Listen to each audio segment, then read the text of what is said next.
Despite often being in the background, Mundi currently stands as one of the most hated Jedi Masters in the entire Order. Many acolytes who observe the galaxy far, far away state that Master Mundi is not just a bad Jedi, but a bad person, one who is actively an issue for the rest of the Jedi Order. One of the core issues is how radically close Mundi adheres to the Jedi Code, or should we say, how far he decides to take the code. Mundi's rigid read in the code makes the likes of Mace Windu look relaxed in comparison, all of which comes back to his very family. Ironically, the strictest member of the Jedi Council is one of the only Jedi to actually have a family of his own back on his planet. But it's from his family that Mundi receives the most controversy. And in this holocron, we are going to expose why this Jedi Master is one of the core problems with the Jedi Order of the Clone Wars. So sit down with us today as we look into the life of Mundi and talk about why he is so hated, rightfully. Before we begin, due to the holiday season, there is a big sale on the Star Wars merch page, where you can get yourself or your family member something for half off. Check out the link in the description down below if you're interested, and now, let's get into the video.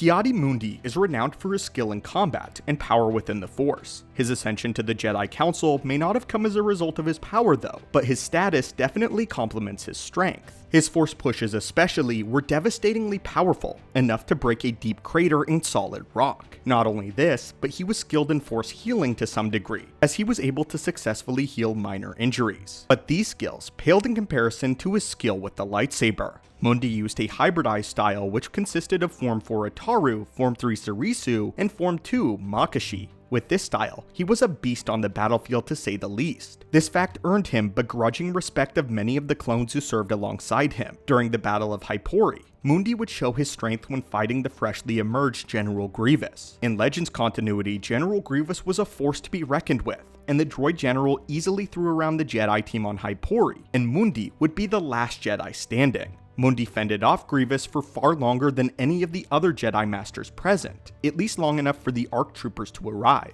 Beyond this, he led the Galactic Marines through some of the most important battlefield victories in the Clone War. Yet beyond all of this, Mundi is still regarded as one of the worst Jedi not only of his time, but in the Order's history. So to find out why, we'll need to go all the way back to the very beginning.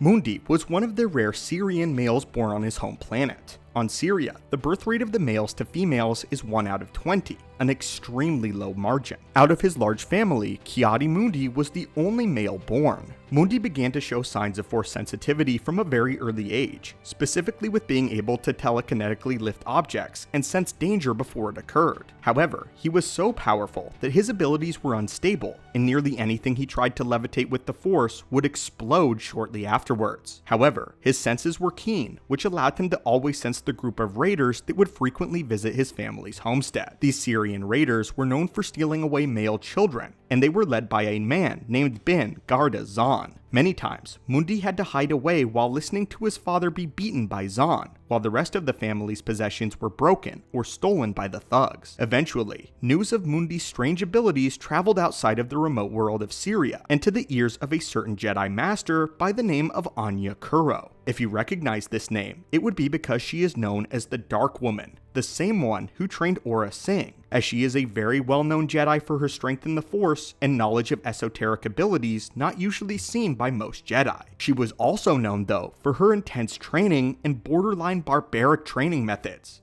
which were often so harsh that it was brought into question by the rest of the Jedi Order if they were okay. When Kuro discovered Mundi, she negotiated with his father, who was very reluctant at first to give his firstborn son away. Because of the tiny birth rate of the males on Cerea, Mundi's father wasn't willing to let him go at first, but after another visit by the raiders, the father relinquished Mundi to Kuro, knowing that Cerea would need a Jedi protector one day.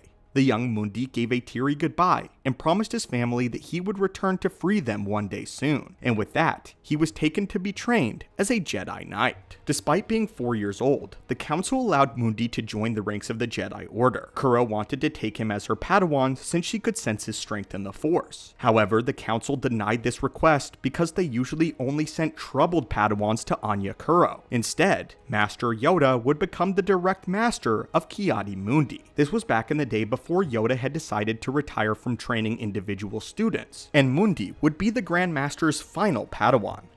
had desired to train with Anya Kuro despite being Yoda's student, and he still looked up to Kuro, who he still saw as his first teacher. Whenever Kuro's harsh methods were called into question, Mundi would jump to her defense, as he believed her training was necessary. In his younger years, Mundi was fighting to fight anyone who got in the way of Jedi justice. He made it very clear to Yoda that he intended to go back to Cerea and free his family from the tyranny of the Raiders. Yoda would give him the usual warning about hatred and vengeance, although he sensed no anger in Mundi's heart, something that he was very proud of. Instead, Yoda only sensed resolve. By the time Mundi had reached knighthood, he was appointed a Jedi watchman over the sector that contained his homeworld of Cerea, and he would return to his family just as he had promised. Upon arriving, he would go back to find that the Raiders were still very much active, but were under a new leader. Mundi would boastfully walk into the Raiders' base and proclaim that he would be able to take them on with his hands tied behind his back. The new Raider leader took that literally and had him bound before the two of them fought. She actually managed to swiftly defeat Ki-Adi-Mundi and had him imprisoned with the previous leader, Bin Garda Zahn, who immediately tried to murder Ki-Adi-Mundi with a knife. Mundi would escape and take the fight a lot more serious this time, using a combination of his martial arts and force abilities to take out the leader of the Raiders and disperse the rest of them. With the Raiders that had plagued Cerea gone, Mundi was praised by the people as their guardian, and he would continue to stay on his home world. The Jedi Council made a special allowance for Ki-Adi-Mundi because of his race's endangerment, and permitted Mundi to have a family and procreate. But here is where the problem comes in.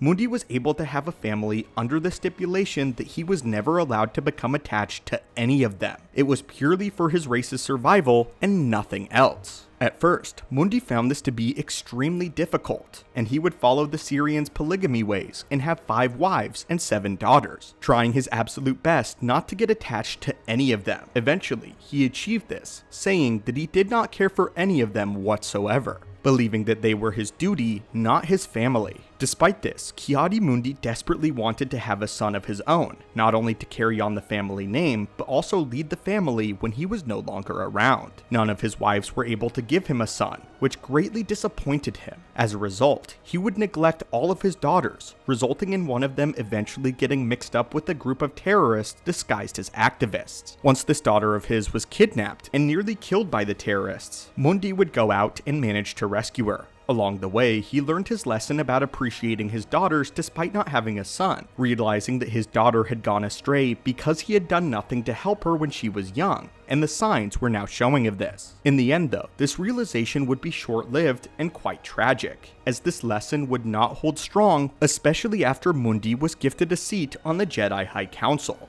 Yoda had been so impressed with Mundi's ability to effectively quell a political issue while his daughter was personally involved, and to stop the terrorists without a lightsaber. Mundi revealed that his lightsaber had been confiscated by the Cerean government for a large portion of his time there, and so Ki-Adi-Mundi joined the ranks of the High Council, spending more time on Coruscant and less time on Cerea. While he missed his home terribly, he knew his duties were first to be a Jedi and to the rest of the galaxy. He would continue to have a long career as a general in the Clone Wars, and his family was never seen again. Why was this though? Because at some point during the war, there was a massive battle on Cerea between the Separatists and the Republic. We aren't sure whether Ki-Adi-Mundi was even there or not, but his entire family would be slaughtered in the battle. Weirdly enough, there aren't any comics or novels that explain exactly why this happened. It's only mentioned in passing by Ki-Adi-Mundi, doing so when he is speaking to Anakin about foregoing attachment. And this is finally why we get into why Mundi was so intensely hated. In the comic Republic 62, Anakin is devastated at the perceived loss of Obi-Wan during the Battle of Jabin. In his distress, he confides in Master Ki-Adi-Mundi, glumly telling him that Obi-Wan's body was never recovered.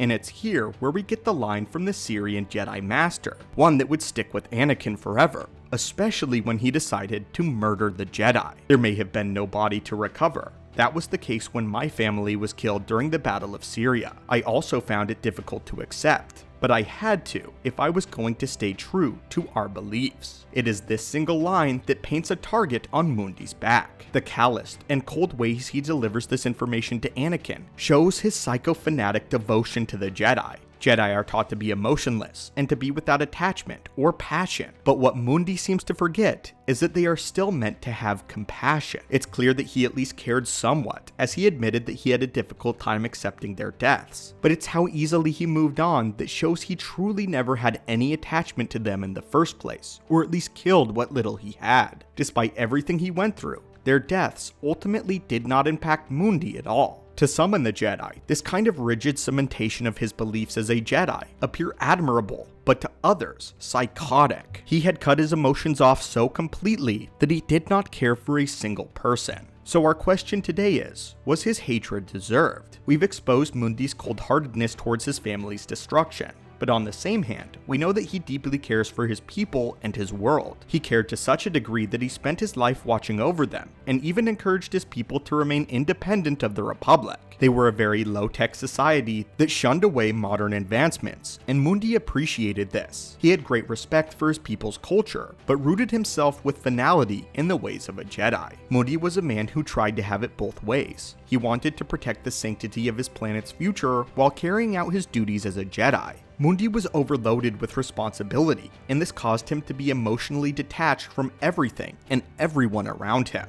Mundi believed that this was the only way to ensure his role was perfectly handled. Mundi resolved to become the ideals that he stood for, rather than just use them for guidance like a healthy Jedi would have. So was Ki-Adi-Mundi a bad Jedi? By the rulebook, no. In fact, he was the perfect Jedi, if not a little too perfect. His devotion to the Jedi ideals ironically made him compromise his own humanity. Was he a bad person though? This is a complicated question, because his heart and his desires were in the right place, but what he allowed to happen to himself and to his family was in no way a valid option. He did not care for the clone troopers that worked under them, and he would sacrifice their lives at a moment's notice for the betterment of the Republic. Ki-Adi-Mundi reaches beyond the fanatical Mace Windu. Mace Windu loved the Republic and the Jedi more than anything, but Ki-Adi-Mundi resolved to become one with the Jedi themselves. And with that, he lost his very ability to love and his ability to have compassion. Two things that Luke Skywalker would find made the Jedi the strongest, and some of the greatest mistakes that the Clone Wars era Jedi made. Ki-Adi-Mundi sacrificed his humanity for perfection. And the most important question of all, was Ki-Adi-Mundi bad for the Jedi Order? And the answer to this, my friends, is yes. Mundi was praised for these actions rather than called out for them. He was held as a standard instead of a cautionary tale. This kind of dogma just shows how far the Jedi had fallen by the era of the Clone Wars. If Mace Windu represents everything wrong with the Jedi Council, Mundi represents everything wrong with the entire Jedi way. He was irresponsible with the power that he wielded. But in the end, my friends, Ki-Adi-Mundi was a product of his environment. He was a product of what he had learned from the Jedi Order. And although it is very clearly not his fault, and Ki-Adi-Mundi resolved to be the best Jedi he possibly could be, what he offered to the galaxy ultimately scared them a great deal. The fact to him, the Jedi were more important than anything else, even the lives of those that he was supposed to love, and the lives of those around him. Mundi would sacrifice them all in an instant, for the betterment of the Jedi. But anyway, my friends, what are your thoughts on this? What are your thoughts on Ki-Adi-Mundi? And do you think that he was a good or a bad Jedi? Thank you so much for visiting the channel today and taking the time to watch this longer video, and may the Force be with you.